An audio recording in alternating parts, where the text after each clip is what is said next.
So today I was slightly tired, so to wake myself up, I decided to watch a classic Japanese splatter film that has a very sus title, but I assure you, none of the content is as sussy-wussy as the title. I really said those words. Jesus Christ, this is gonna be a long one. So of course today I'm talking about Jesus Christ, Psycho Gothic Lolita. And I could make a joke about how this is an unofficial sequel to Stanley Kubrick's classic, but I already made that joke in a previous video. But I do believe in recycling, so I decided to say it again.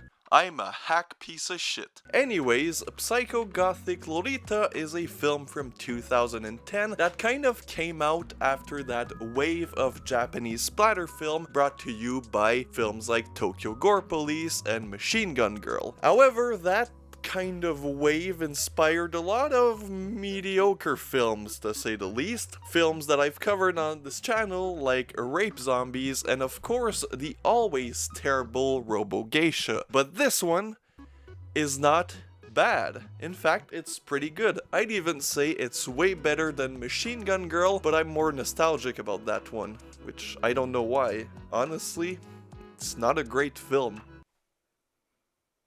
Are you surprised coming from a movie that's called Machine Gun Girl?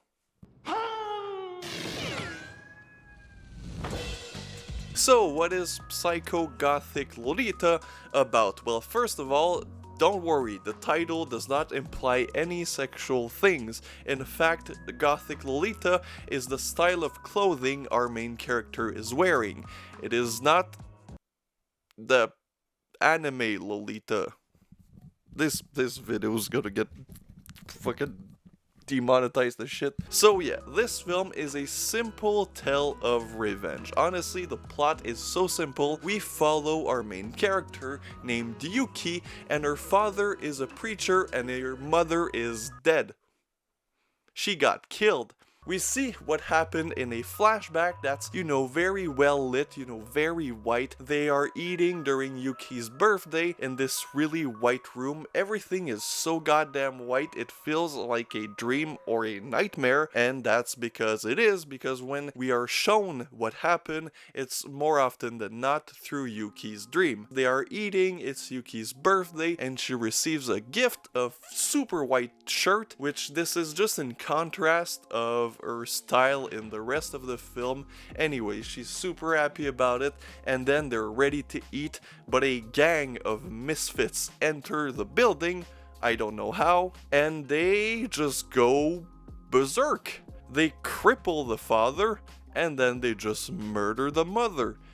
Brutally. Very violently. This is as grim as the film goes, because I would more describe this one as a fun film, but the flashbacks are grim. Especially with like the nightmare logic of everything going on. It's very effective. So the preacher father and Yuki, well, they're on a mission.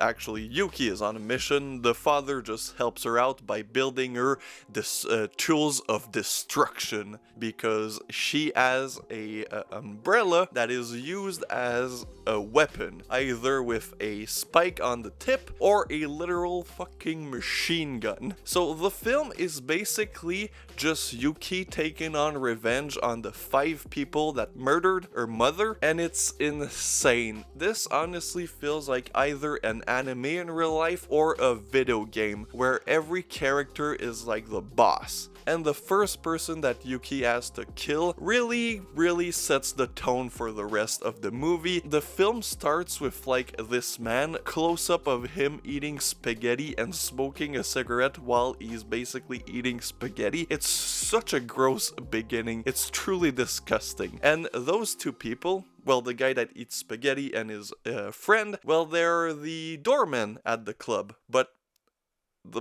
they're in a washroom. But people come into the nightclub through the washroom, I guess?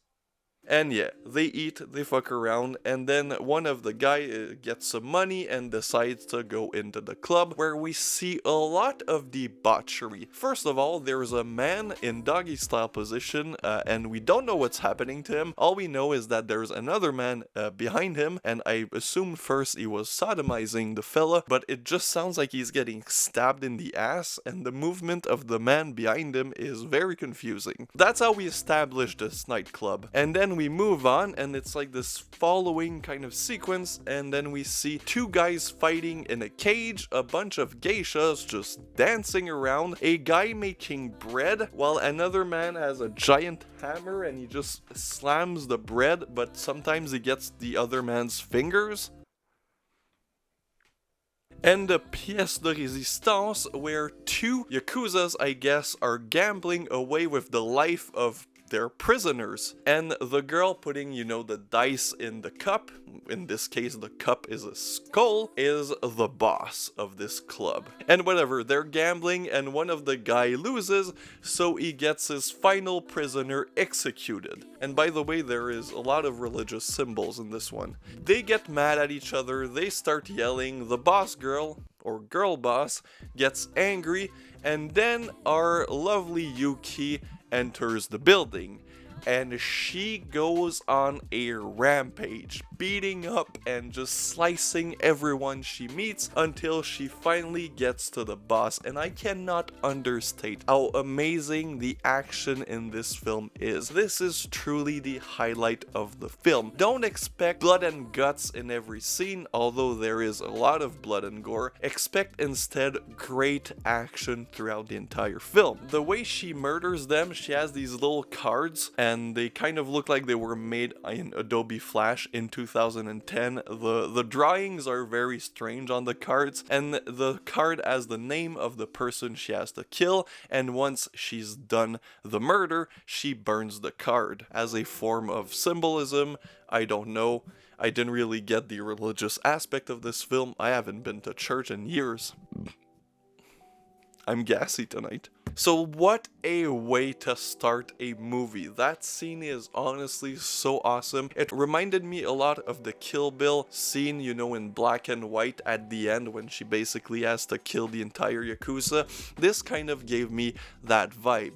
In fact, this movie gave me a lot of Kill Bill vibe. Obviously, Kill Bill was inspired by a lot of Japanese film, but this one feels like it was inspired by Kill Bill and then other Japanese films.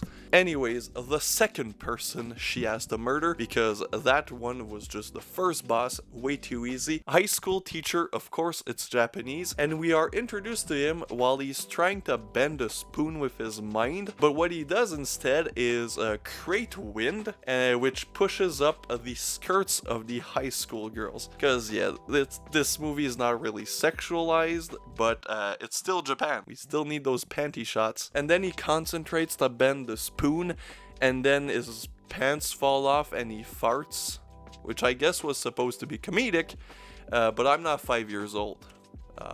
Maybe my friend Urshel would laugh at that. I mean, he laughed at Balzac in Cycle, but you...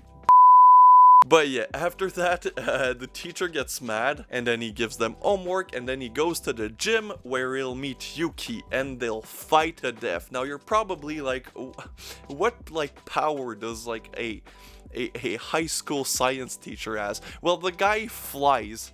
He basically flies around, and we get, again, this amazingly choreographed action scene. Eventually, she kills him, and we will move on to the third fella. Ooh, he's not really a fighter, he's quite a geek, and his role in the murder was basically just to unlock the door, but we are introduced to him by seeing him getting bullied by this strange street gang mostly comprised of foreigners, and they introduce themselves with letters of the alphabet because their gang name is Kamikaze, so they have this little song and dance with, I'm K, I'm Z, and it's really, really strange. Again, I'm pretty sure it was supposed to be comedic, and I actually laughed at that, but it really reminded me of anime, which this movie is obviously inspired by. The group of foreigners and two Japanese guys in the gang Kamikaze get upset because Yuki breaks the bike of one of the gang members, which is always funny. He's like, hey, my bike, that was expensive. And then the whole gang jumps on her. But they're kamikaze. They're a street gang that introduces themselves with song and dance, so they're not very strong, and they get their ass kicked fairly quickly.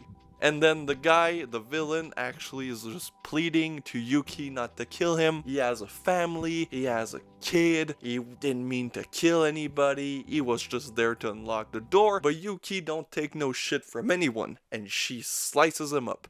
And then, plot twist, there's another character that shows up, the fourth boss, and she is this super, how do you call it? She has an eye patch with a heart, clearly like kawaii Japanese style with short skirt, schoolgirl dressing.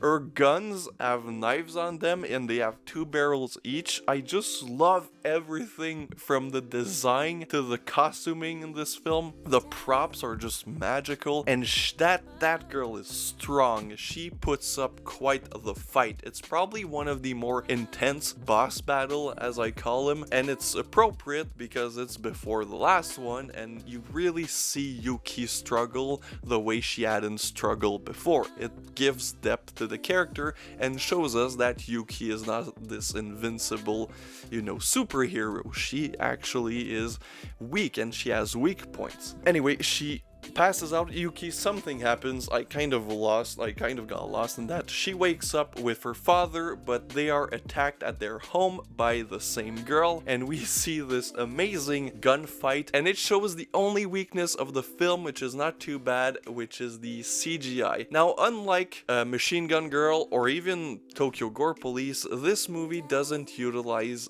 that much CGI, especially not for the gore. I think there's like 3 gore scenes with CGI in them. The CGI is mainly muzzle flashes.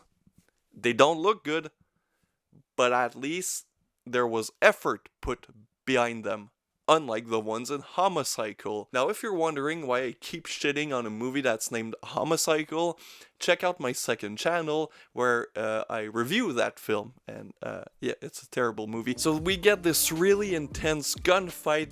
There's a few homages to The Matrix for some reason, and the enemy gets a call during the fight, and her guns are actually also cell phones, so she talks to her boyfriend while she's fighting our main character like it's no big deal, and eventually Yuki completes her mission and strangles her to death. Which leads me to the final fight with the final boss. And the final fight is just like a final boss fight from a video game. It's challenging, there are stakes. He kidnaps Yuki's father and puts him into a guillotine, which he'll die if she lets go of the cable. And then it kind of goes goofy, because apparently they actually have superpower, and the final boss has the same superpowers as Elastic Girl in The Invincible, which is not a movie I thought I would ever reference on this channel. And then we get this weird transformation scene, again CGI, a bit iffy but acceptable, where she transforms into a fucking demon.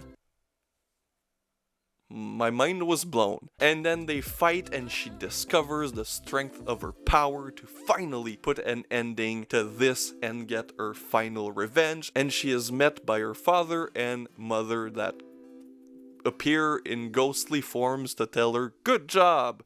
You did it!" Just like a video game, the ending is really strange, and I'm not sure if I'm satisfied with it. So, what did I think of Psycho Gothic Lolita?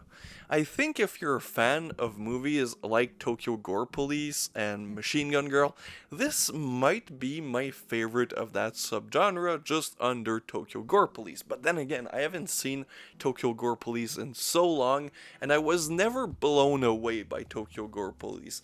But this movie did accomplish to blow me away with how great the action is, and holy shit, there is a lot of blood, a lot of arterial spray, which is just, ever since I've seen Kill Bill as a child, arterial spray just make me come. Especially in Japanese film, there are great display of violence, while still being, film violence instead of realistic violence, but it just works for me. I don't know why. Seeing somebody get their head chopped off and just it makes me happy.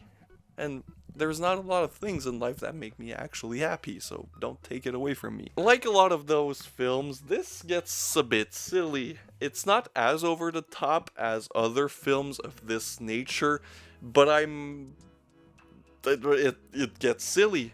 And it's not a bad thing, it's just personally, it's a bit too much at times for me, but at the same time, these types of over-the-top Japanese films, you kind of have to expect a bit of over-the-top action and acting. The comedy is a bit iffy for me, but the rest of the movie works so well that it doesn't really take you out that much of the film.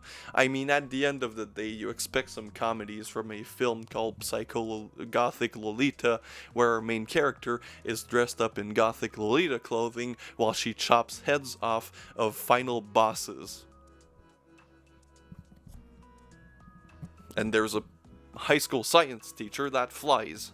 So I really feel like this is a fun movie to put on with a group of friends. It's super short, it's like 87 minutes. You won't get bored. It's so fast paced. It really knows how to pace itself. This is a high recommendation from me. So thank you fellas, and see you guys next time.